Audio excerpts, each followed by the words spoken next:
வணக்கம் நண்பர்களே. காலையிலே எழுந்துச்சி காடி எடுத்துகிட்டு நானும் அம்மாவும் கொல்லைக்கு கிளம்பிட்டோம் நண்பர்களே. கொல்லைக்கு ரீச் ஆனோடனே ஒரே பாச மழை நண்பர்களே.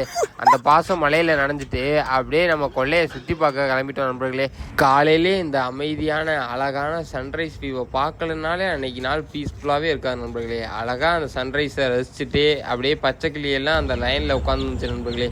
அதையும் கொஞ்சம் நேரம் அதோட சவுண்டெல்லாம் ரசிச்சுட்டு நாங்கள் புதுசாக கொல்லையில் கொய்யாக்கன்று வச்சுருந்தோம் நண்பர்களே.